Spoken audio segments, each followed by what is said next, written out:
So tonight, sort of part of the theme is a little bit of a citizen science theme, if you will, and about things you can do to maybe broaden your horizons as well as contribute to our understanding of the ocean. In honor of the topic, I decided I'm wearing my Woods Hole sweatshirt. It's also nice and warm. My Woods Hole sweatshirt from when I did my Alvin dive in 1996. So. But that's our theme tonight. Sort of what can you do and how can you help us understand the ocean better? And there's a number of groups around. We've heard from some people already over this year as the things you can do. But with us tonight, he has to remind me. I always call him Craig Gelpi. And he says no, it's a soft G, like in general. So I'll call him General Gelpi. That's his new nickname. But Craig, I said I'd do a soft C and call him Shreg. But Craig is one of the founding fathers, I guess, of he's the George Washington of the Catalina Marine Society, which has been involved for quite some time in a number of projects around Catalina, and they're closely involved with the Aquarium of the Pacific as well. And many of you know I work there as well. So Craig is going to talk to us tonight, sort of about what the Catalina Marine Society does and how they do it and how you can get involved and even from Baton Rouge, you can just make the drive over here every now and then, Carol. No problem. It's minor thing, or you can fly and we'll get your ride from the airport. But sport works out. But anyhow, if you would give a warm Zoom seekers welcome, please, to General Gelpi, Craig Gelpi, and Craig, we'll let you off and running with it, and we'll see. This will also be the big test if Craig remembers how to do the share screen that we went through a few minutes ago. So it's on the spot. I'll try it. All right. You got that. You got that. Oh, good man. All right. Good man. I may be able to go back and forth on it too. Yeah, we'll see. Okay, so I'm Craig Gelpi, soft G. I'm glad you got that right. Thank you. Well, and I function many hats with the Catalina Marine Society, or CMS, as we often abbreviate it. My primary job, though, is the chief scientist, directing experiments and actually reducing the data that we acquire from those experiments to useful insights on the ocean. Again, I just retired and moved down south, but every trip I've made to California, which has been a few now, has been with CMS business. Now I'm live from Metairie. Y'all probably don't know what it is. It's cold here. A suburb of New Orleans. A suburb of New Orleans. Or New Orleans, I suppose, is the way you. No, don't say that. All right. It's like being in Baltimore and call it Bomber. Yeah, something like that. Okay, well, I'm trying to get down to the next slide. It's not. Well, it worked a minute ago. It worked a minute ago. Okay. There you go. Yeah, but okay, so I put together an outline so we have some structure. I may or may not hold to it, but here it is. I'll tell you what our mission is. I tell you from whence we've came. More interesting, I'll tell you some of the active projects that we're doing now. And by projects, I mean things that you actually get wet doing.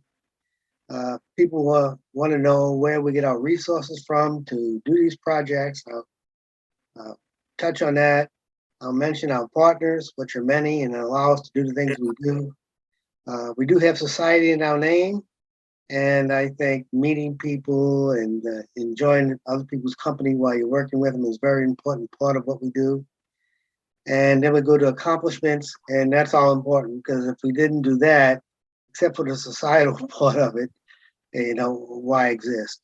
And finally, I'll give opportunities that other people can help us with, or they may enjoy. So our mission is to advance the scientific knowledge of the local ocean to Los Angeles, the Southern California Bight. Okay, we emphasize using volunteers to do that because ocean work is very expensive, and we have a pool, pardon the pun, of divers and boaters who can help us out with their hard-earned skills and greatly reduce the cost of doing research.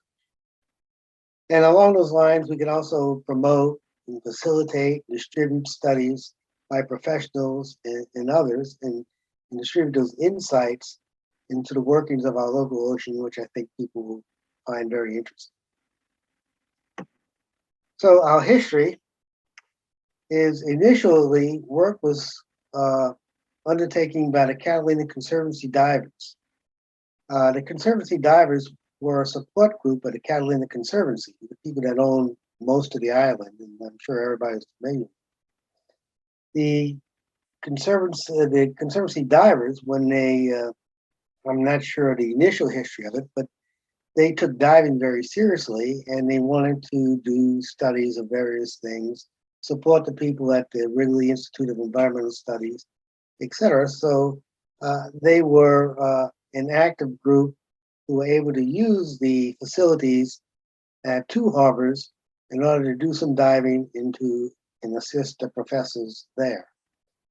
The Conservancy looked upon a support group as just, I won't say as just, but as a group to help financially support the Conservancy. And the Conservancy didn't think they had purview over the underwater regions around Catalina. So they shut down the CCD as it was then constituted. There is a group now that goes by the initials of CCD. It's a little different. They are not us. We wanted to continue our scientific work, so we established an independent self-governing research corporation, a 501c3, in December 2009.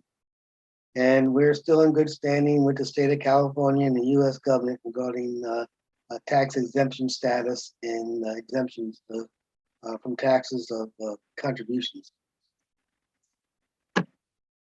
So let me go into the projects. We currently have 4 field programs and a lot of non-field studies that I won't mention. But the field programs are those that you can actually get wet in. The original one is the David Sow Continental Thermograph Array. Now, thermographs are little devices that we put on the seabed, and they record temperature. They record it at whatever rate you want it to do. And we have these devices spread between northern LA County down to Laguna in this particular program. Now, the importance of it is that ocean temperature is a tracer to where the water is coming from. It's very difficult to change the temperature of water unless you have add a lot of energy. So if you see the water temperature change, it's because water of a different temperature is moving over your sensor. And so we can understand a lot about water movements in the Southern California Bight if we have the temperature. I'll talk more about our original program a little later. The next one, which is a little bit more sophisticated, perhaps a lot more sophisticated, is our Catalina Dynamic Ocean Chemistry Program, or we call it CDOC. It consists of measuring ocean chemical parameters like conductivity, pH for acidity, the chlorophyll concentration, so we understand the phytoplankton, dissolved oxygen, so we understand how readily life is either can use the oxygen or it's generated by kelp or whatever. Well, we measure those quantities with an underwater computer called a sonde with various sensors attached. Those sensors go out in a variety of methods. One is on our Dirk Bertram Scientific Mooring, which is in 2 harbors. We have a mooring for a dock. It's in 100 feet of water. We can put this computer at 60-foot depth usually, and we have it sit out there for a few weeks, and it makes these chemical measurements. In addition to putting it in a mooring, we also have sondes that we can deploy via kayak. We do this a lot from Avalon. We go out to the Coast Guard buoy, if you know what that is, and lower the sondes down to 100 feet and back up, and we get a good measure of the entire water column that way, in contrast to using the mooring, which we only get at 60 feet. It's also possible to scuba dive these instruments, and we do that in the park. And we only go down to 80 feet for safety considerations, but we can measure ocean chemistry going down and back up. And these collections are soon to be complemented with the Jim Updike Seabed Station. So rather than having a sound measuring uh, chemical properties at on a moving platform, uh, we can have a fixed platform on which we can measure currents, sea level, and maybe pH too. And I'll show you some pictures of that in a little bit. The sea dock takes place off Catalina, but we also make measurements, say, in Dana Point. And, we made measurements in Malibu, but it's mainly concentrated in Southern California. We have expanded due to the efforts of Andrew Solomon from the California Science Center to Monterey Bay. So to Monterey Bay, we have a thermograph array, which is it's being built, but we have one sensors planned for the northern part of the bay, and we have some in the southern part of the bay. And what we'll see from those data, or how the bay is contrasted with, say, San Pedro or Santa Monica. Of course, the seasonality of temperature changes is going to be different between the two. But there are other differences that we found out with the data we have already. Maybe I'll mention those.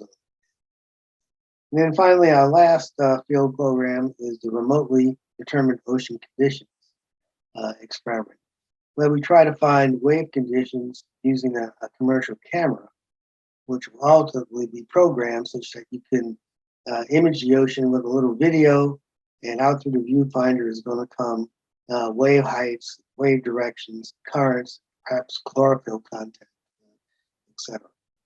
We recently ran a very fun experiment on Catalina doing that. I'll mention that a little bit. So the David Sow deployment here, just some pictures from that. You can see the guys in the top left. They have thermographs attached to pool noodles, I guess you call that. And the objective is they're going to go put out sensors at 30 feet and 60 feet off Leo Carrillo. And hopefully they can find it again if they can find these noodles. It turns out the ocean is a very unforgiving environment. And so when you put something out there, it's a good chance it's not going to be there when you come back. And you have to take a lot of care and being able to locate things. There's some things you can't help. We've had sensors stolen. We've had sensors cut into by divers. You think people just leave things alone. That's not the case. We've also had fish gnawing these sensors that we put out. But of course, they could also be buried by sand, or big surf can come and take the sensors away. So it's important that we be able to put the sensors out and gather them again, and that's where good beach divers come in. Beach divers who go to the same locations often, for whatever reason, know where to put the sensors, and they know the underwater terrain so they can find the sensors again. A little story here about David Sow, who we named the array after, is he's one of the divers in this image. He put out 2 thermographs, and subsequent diving, he couldn't find them. So he chartered a boat to go out there, where it was easy for him to get out to 60-foot depth. And he eventually found one of the sensors, and it's a prized component of our data set today. In the bottom right, we have another diver. I think this is Phil Gardner, if I remember correctly. He is going to plant one of our thermographs with a sand anchor. And of course, that's been very valuable data for us. He's also put a sensor out on a barge that was sunk out there. And you think that would be an easy thing to find, and it'd be stable to keep the sensor. And sure enough, they had a trawl net to come around, grab the barge in the net, moved around. It took them a long time to find the sensor after that. So the ocean is a tough place to work in. It's very expensive to work in. And having divers to go out and do these things, very experienced divers, helps us to get data. It helps us to get data in a cost-effective manner. Here's an example of some of the data we're working on now. So I have temperature, I have it in degrees Celsius. Uh, maybe we add to most divers, so we're working with Fahrenheit. I have it in Celsius and I have it in hour of year 2016. So what you see is we have 5 thermographs that go from Deer Creek, northern LA County, about as far north as you can go on the coast in LA, and down into Orange County, where Dead Man Reef off Laguna. And what you see is that around hour 750, which corresponds to January 31st, if that matters, the temperature just across the entire array decreases by 3 degrees, about 6 degrees Fahrenheit. Which, as a physicist, I say that's remarkable because Deer Creek is 125 miles directly distant from a Dead Man, and if we go along the coast, it's much further. So we see these enormous change, and we want to understand the change because changes like this have a lot of effect on the ocean biology, and on what we, how we understand, our understanding of the ocean can be complemented by how this change occurs and how it recovers. So in this study, we don't work without our data alone. This is a map, a little straw map of Southern California. You can see Catalina and San Clemente, Palos Verdes in there. It's a little eye test, but you can see some of the black components, DT0 and DT1. These are the David South sensors that we're using. But we have a lot of other sensors out there that are provided by the government. They either have buoys that are measuring wave height or temperature. We have the Channel Islands National Park, who has a key kelp monitoring program, and they measure temperature based on the same protocols that were developed by the CCD 20 years ago. You see those are the red and blue dots we have along the Channel Islands. So we have some 36 stations in which we gather all data together to get a more coherent picture of what's happening in SoCal. But our data is an essential part of this because nobody provides data at 30 feet or 60 feet that we provide off the coast. It is just costly. And for an institution to do that over years, they'd have to get grant money every year. They'd have to pay divers to do that. And they just don't do it. So we're one of the few people, few organizations that can, us in the Channel Islands National Park. So let me move on to the CDOC, the chemistry portion of our program. So we had an underwater computer. Here it's being fastened to a mooring chain at 60-foot depth. And you see, this is, it has some weight to it. It has to be husband down, I guess, a safety line from a boat from above. And we use a lot of AOP divers, Aquarium Pacific divers, to do this. And they've been great at it. We've been taking data now at 2 harbors for quite a few years. And it's we've learned a lot about it, and we've contributed, I think, to the world's understanding of ocean acidification, particularly around islands, by looking at these data sets. I'll mention more of that in a little bit. And here's an example of the data. In addition to having the sonde measuring pH and other things, we also put thermographs down the mooring chain. So we have temperature at various depths, and we can make this color plot where the vertical axis is the depth, the horizontal axis is time, and then the color represents temperature. The right part of my screen is cut off by the video of people, but on the right part there's a raster plot. You can see that black line. That's the pH at 60 feet. So what you see in the temperature is that you have warmer temperatures near the surface that you expect, colder temperatures at the bottom, but you see internal waves. These are changes in the water at depth that correspond very closely to waves we see at the surface, except that now they're changes again much deeper. And because the interface of the water, the change in density of the water is much smaller, you get much, much larger wave heights, 20, 30 meters wave heights, but you might only see a few feet at the surface. So one of the interesting things we see is you look around hour 250 and you can see water at the surface, which is red in the plot, 19 degrees at the, up 60 degrees Fahrenheit, something.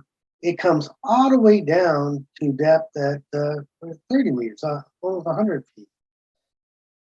So that's an effect of the island's submarine slopes. It can take water from the surface and bring it to depth, but it doesn't take nominal water at depth and bring it to the surface. If you look at that little black line, you'll see that the pH is changing.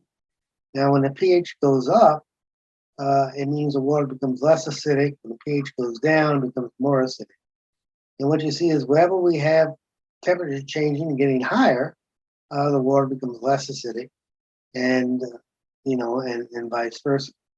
So anything that lives at 60 feet here is going to see these change in acidity in the water, and we want to understand those changes because that's going to tell you how well that animal is going to tolerate increasing ocean acidification in the future. We also have, besides the mooring, we have the lovely Miss Norris in the kayak on the left-hand side here. She is taking a smaller sonde and she's putting it at various stations, differing by 20 feet down to 100 feet, taking ocean measurements. And she's doing that outside of Avalon. So it's a lovely time to go out and kayak beyond the park. She's in water that's about 150 feet deep here, which is not too far off. But it makes for a lovely day to kayak and collect data. Then on the right-hand side, you can see me. I've actually dived a sonde. I have a special sling, put it over my head so I don't lose it. And we go down to the end of the park, stopping every 20 feet, and let the sonde collect the data. Mike Duran has also been a big fan of this, and we've done this together a few times. It's a lot of fun, especially the socializing after the work. Now we're going to complement CDOC data with what we call the Jim Updike Seabed Station. There's certain things you can't do from a moving mooring chain or a boat or a diver. One of those things you can't do is it's very difficult to find the ocean currents. We think the ocean currents are very important. They'll help us explain a lot what we see changes in the data. So to have a stable platform, we built, and actually it's Ted Sharshan, who you see in the right-hand side here, who's built this for us, what we call a Jim Updike Seabed platform, which is a concrete block, weighs about 100 pounds, and it's constructed to put instruments on these cleats and to be left at the bottom of the ocean near a place that you're interested in measuring currents for an extended period of time. I mean, once we put the seabed station down, we'll never take it out, but we can change the instruments out pretty good. The thing has to, the Ted is holding a current line, and it's a stick that has sophisticated instrumentation in it. It has magnetometers in it, so we can tell, we can measure the Earth's magnetic field and its components, and we can tell which way that rod is pointed. So when there's a current pushing that rod in a certain direction, we can say what direction that is. We also have some accelerometers on there that measure gravity. So and if the current is very strong, it will bend that rod over quite a bit, and we'll be able to measure the angle that rod makes with the vertical, and it's calibrated so that we can tell the flow of the current. So when we see pH changes, we want to relate that to the current that's actually going up and down the submarine slopes.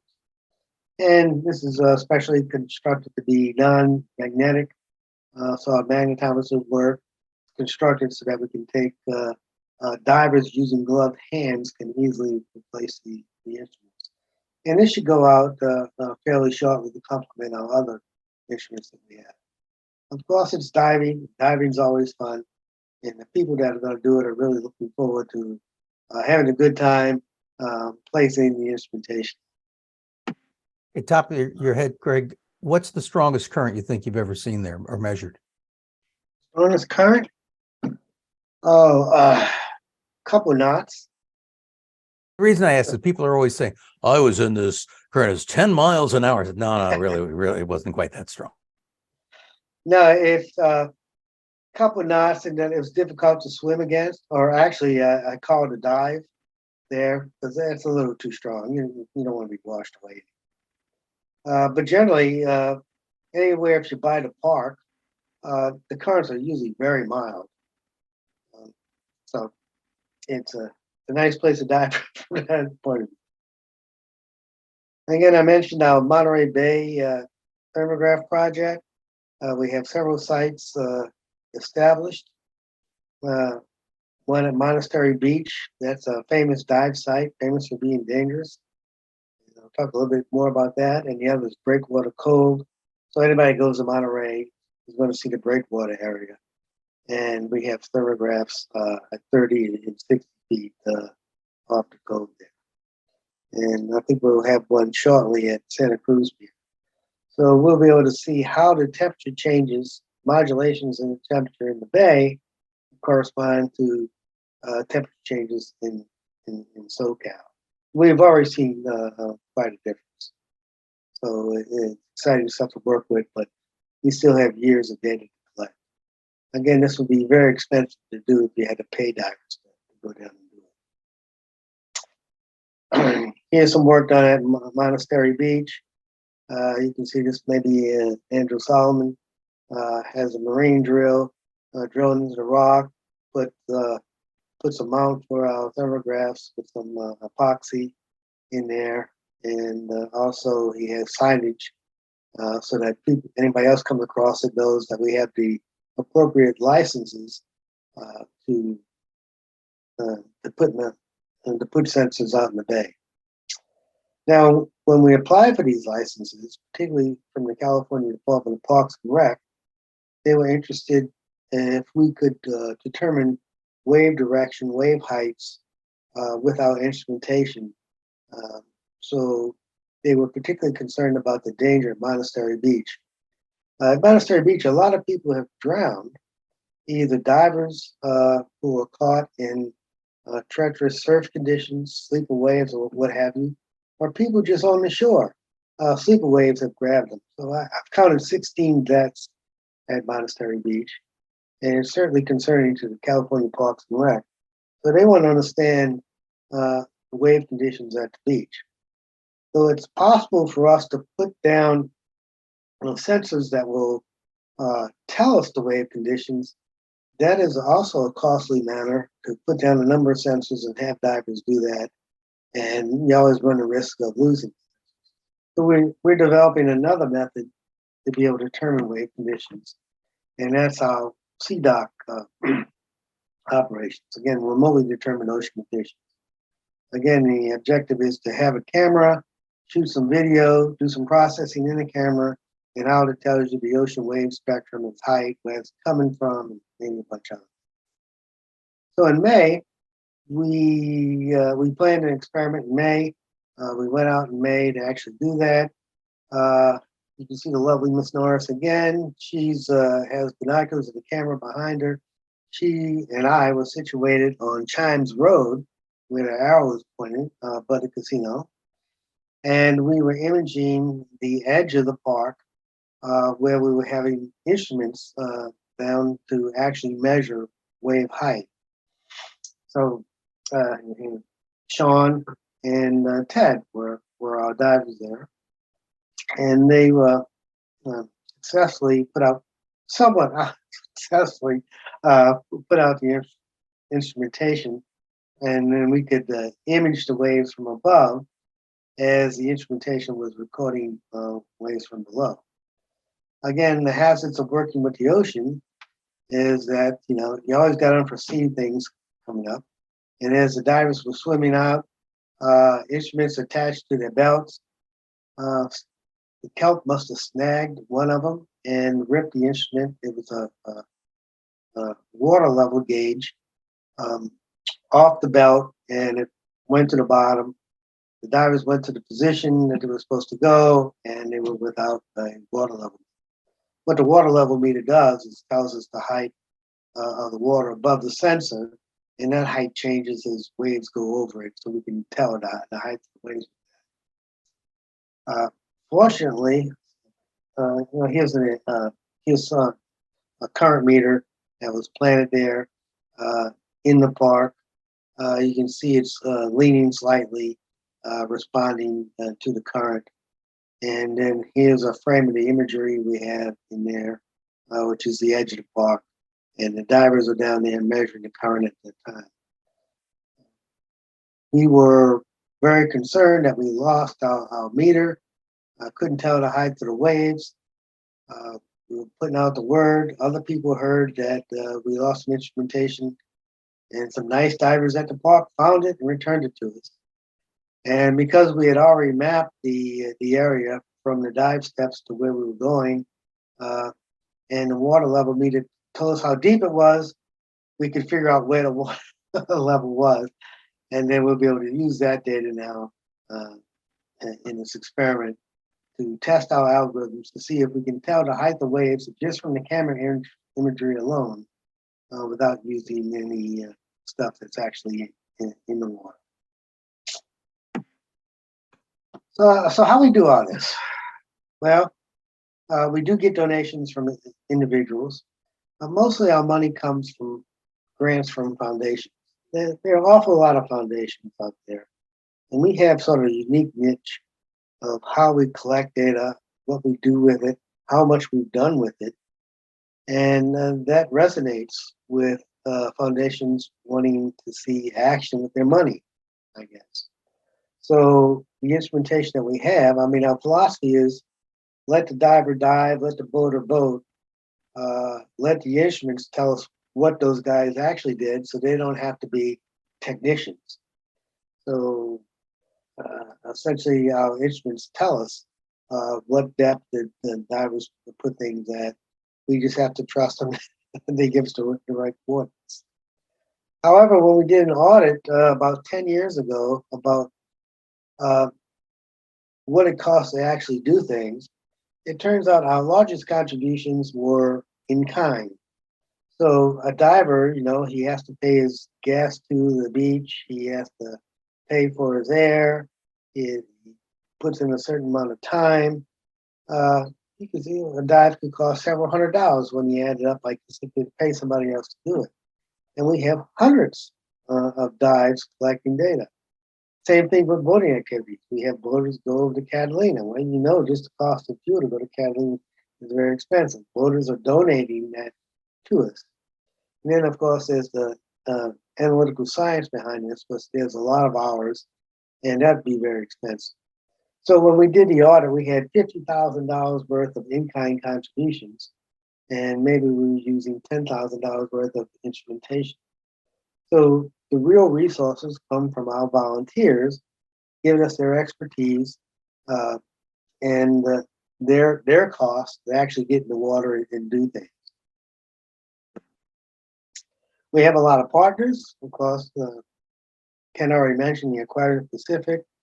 They've really done all the diving at two harbors of the Wrigley Institute of Environmental Studies.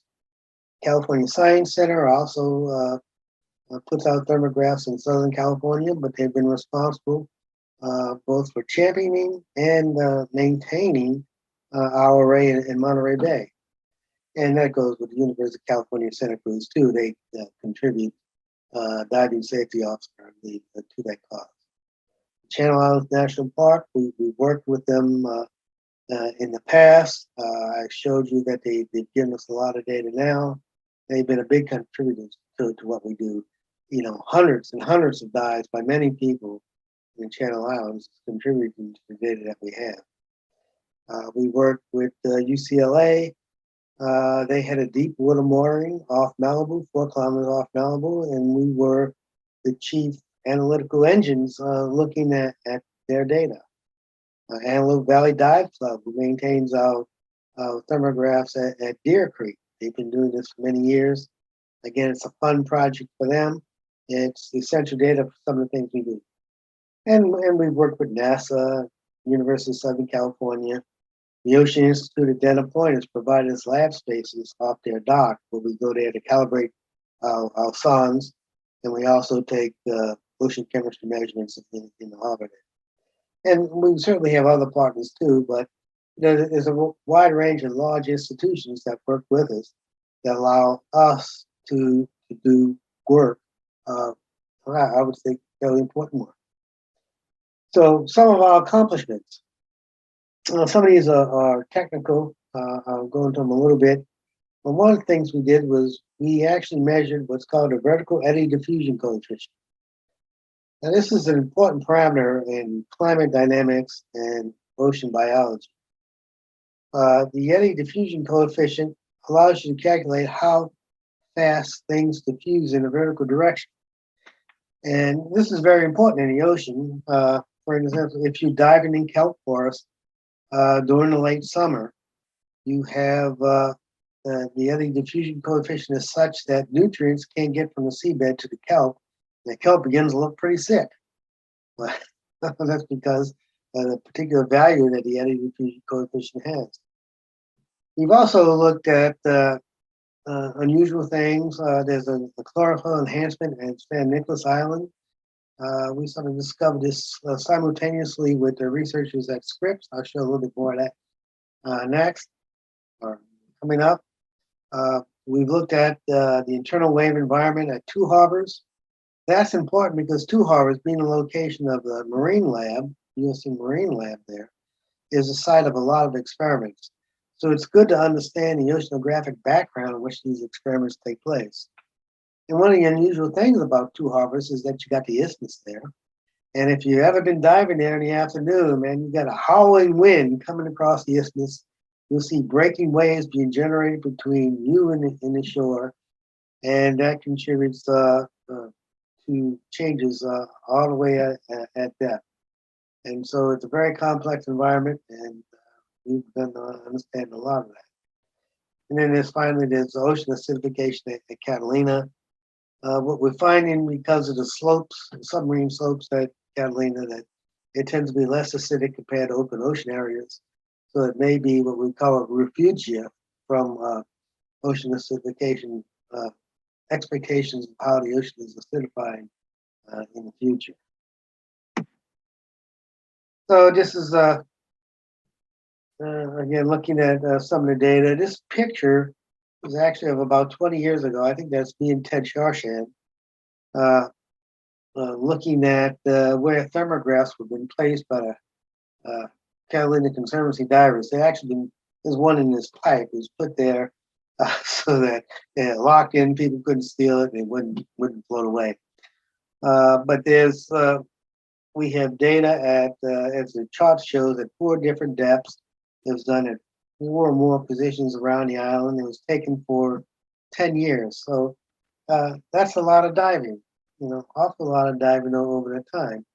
And you can see that the red dotted lines are the more temperatures closer to the surface. They change quite a bit. And the temperatures at depth, at 30 meters, around 100 feet, they don't change quite as much. And Karen actually looked at that. She actually averaged data, and this is what the average data looks at over those 10 years. So what you see is that red line is the near surface data, the blue line is the data at depth. You see it reaches a higher, its maximum temperature at different points in the year, depending on what the depth is. Now, when I saw that, I said, oh, this is very interesting. But I subsequently heard that the dive boat operators already knew this. They already knew that the temperature at 100 feet peaks in late September, but it peaks in in August if you're at 15 feet. But this is sort of a quantification. What causes this is that it takes a time, quite a long time, for the heat at the surface to diffuse down to the bottom. And that's what gives the slant to these curves. And that's related to the eddy diffusion coefficient. So we're able to calculate the eddy diffusion coefficient by looking at this large amount of average temperature. Now, other people have tried to do this by they throw contaminants in the ocean that they can measure. So you put some contaminants on the surface, and you just measure it on your boat. You go around your boat, you see how much contaminants you get as a function of time. You say, oh, it takes this time for it to reach this depth, or this amount of time for it to get 100 meters from where I put it.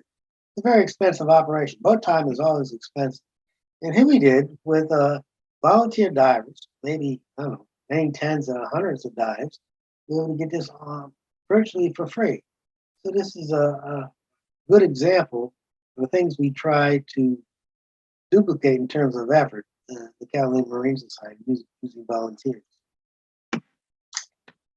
Again, I'll go into the vertical eddy diffusion coefficient. If you look, represents the shell thing, it represents a slice of the ocean. So you get phytoplankton up at the top. They have the chlorophyll. They're trying to get that sunlight. So they get closer to the surface.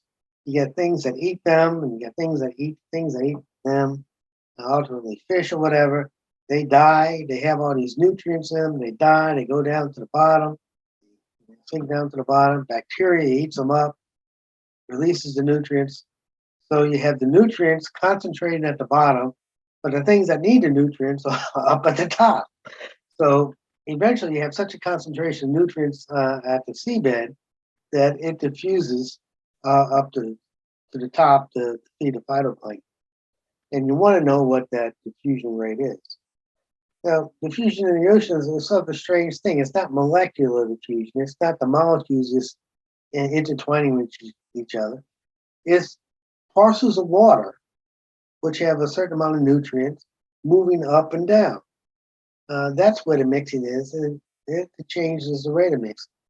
So those parcels of water not only have nutrients, and they also have a temperature. So you have the exact mechanism of what brings the temperature, brings heat, increases the temperature at depth, is high temperature water coming from the surface and making its way down, is the same mechanism that takes the nutrients at the bottom and brings it up. So from a marine biology point of view, by studying these simple heat maps, these heat plots that we had, we can figure out the diffusion of nutrients from the seabed to the surface. And there's a lot of other things that this is important for. One is that climate. So we all know that the ocean redistributes heat on the planet. It takes warm water, it takes high energy that occurs in equatorial regions, and bring those via the Gulf Stream, the Kuroshio current, or Agulhas current, or whatever, and it brings them to the poles. Then the ocean gets cold. The winter winds chill the ocean. Cold water sinks, goes down to the bottom. Eventually, it makes its way down to the equatorial regions. The question is, how does that cold water come back up so that it can be reheated? And it turns out that the number we calculate using our simple Catalina data is the number that must occur worldwide in order to generate the overturning of waters that we see, and that explains the current climate conditions, or at least the climate dynamics. So a little thing that we do at Catalina Island has ramifications in a much larger picture. And I thought y'all might find this example interesting. Here we have chlorophyll. So I mentioned that San Nicolas appears a little greener from satellite observations than the other islands. So you may be able to make out that this is the Southern California bight. It's Catalina with one box drawn on it, and San Nicolas with another box drawn on it. The color code here is the amount of chlorophyll in the water, or by putting the amount of phytoplankton in the water. And this is 10 years worth of data, 10 years worth of satellite observation going on. And what you see is that there's very little green around Catalina and San Clemente. The Santa Barbara channel is a hotbed of chloride. It's very rich, very nutrient rich there for reasons that we do understand. But the odd point about this picture is that the San Nicolas is green. I mean, there's a lot of phytoplankton around San Nicolas. And at first we thought, well, this is just stuff being generated in the Santa Barbara channel and currents are carrying it to San Nicolas. But on close examination of temperatures and other satellite data, we see that's not the case. What we think is happening here is that the water is quite shallow, several hundred feet between, say, Santa Rosa and San Nicolas. The water north of San Nicolas gets very deep. So if there's any type of current, the water from deep must be pushed over this shallow peninsula and brings the nutrients from the deep water to the surface where you get all this phytoplankton. So it just reminds me of an experience Karen and I had in Indonesia with Ken Curtis, and that we were sucked over some ridge by the same process and tumbled over the reef for quite a bit. Exactly the same process that's producing a green San Nicolas Island. And at no extra charge, I might point out. Thank you. It was an experience. So then, that's sort of the technical part of it. Of course, there's a lot of technicalities and mathematics behind all this, but it's fun to do. It's fun to get wet. It's also implicitly in the goals of the society was that you want to meet and enjoy good people, and most ocean people are good people, except those who steal our instruments. But anyway, this is we have pictures of people here, after various experiments or sensor deployments or whatever. And I just remembered our last CDOC experiment in May. It took us a few hours to do it, but we had a great time the rest of the day on the island, talking over stories of how we lost the instrument, how we found the instrument, what conditions were like. It was just, that's what this group is meant to be, enjoying people while doing good. So your opportunities, if other people are interested, this page is for you. We have a unique way of doing science. It's citizen science in a way, but it's really professional science too. We're taking advantage of people's hard-earned ocean skills, particularly diving, but also boating, to deploy sophisticated scientific instruments. The divers and boaters don't have to be instrument technicians themselves. We develop protocols which are very easy, but which take advantage of their hard-earned skills. Okay, that is met with favor by organizations that fund us, and we've been able to do a lot.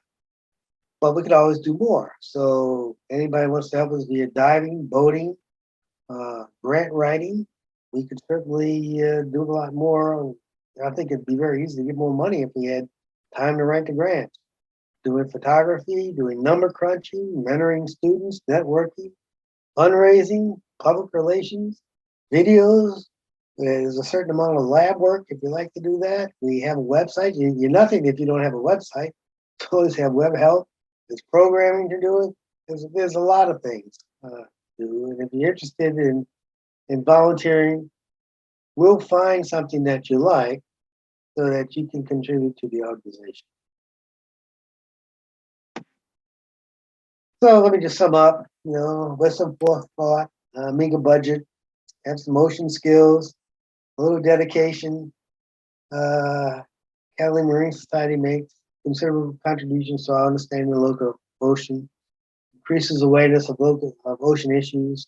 We've talked to a lot of dive clubs and other organizations, and even if they don't want to volunteer for us, they're being made aware of significant ocean issues regarding climate change, heating of the water, ocean acidification due to increasing carbon dioxide, what are increased storm activities going to do, that type of stuff.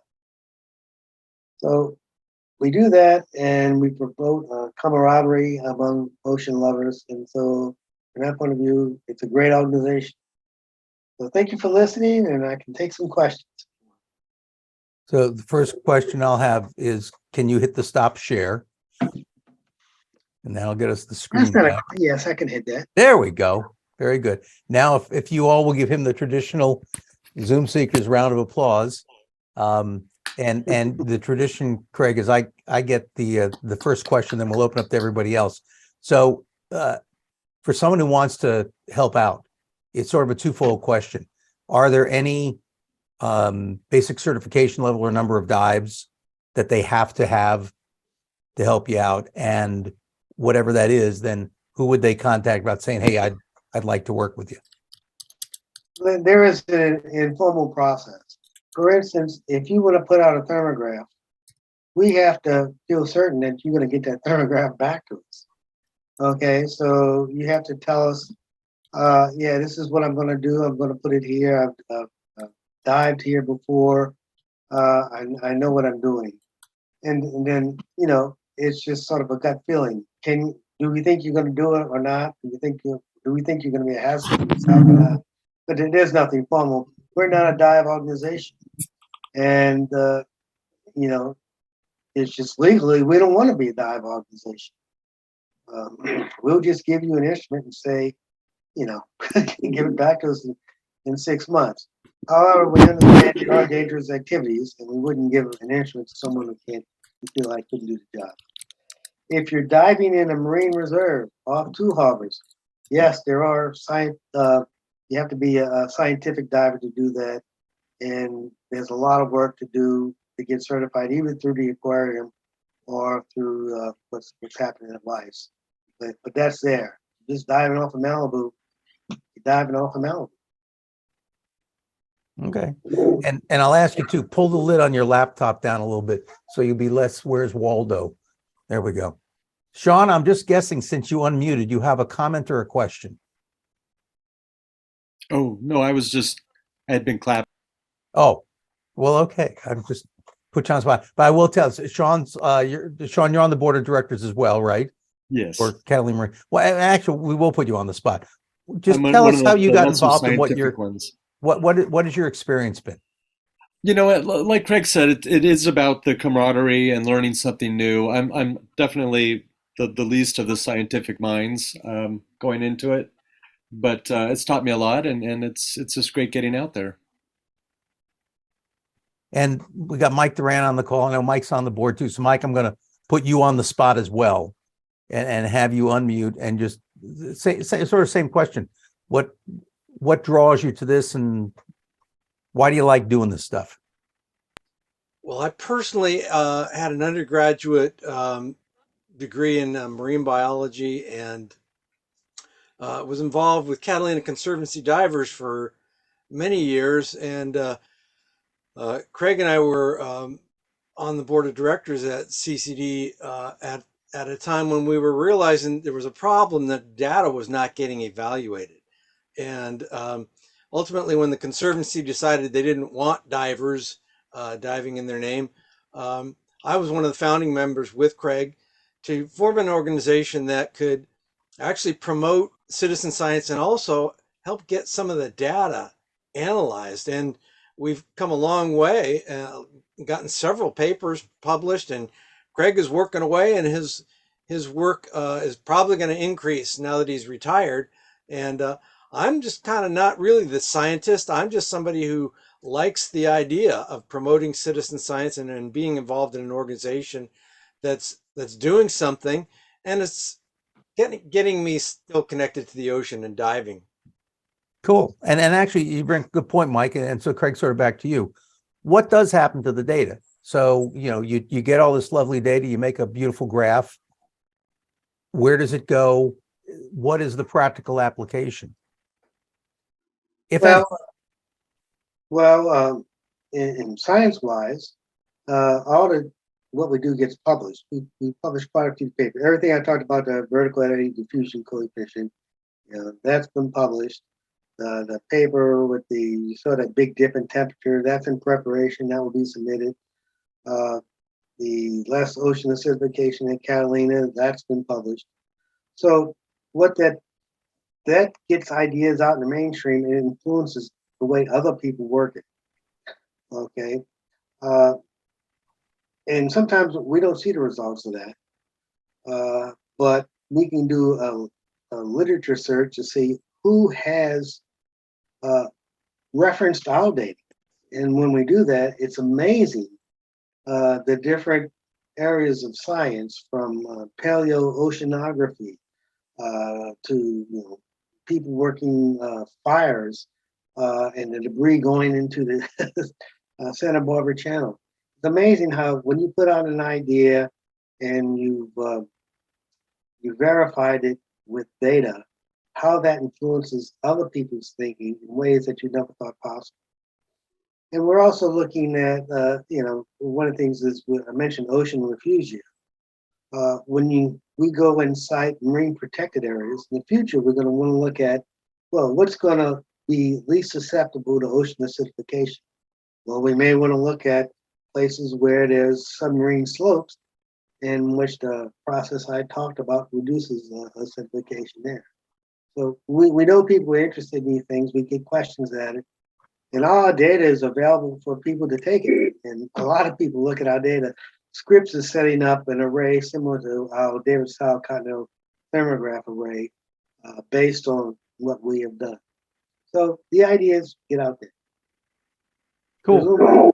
It works with resource managers in the end.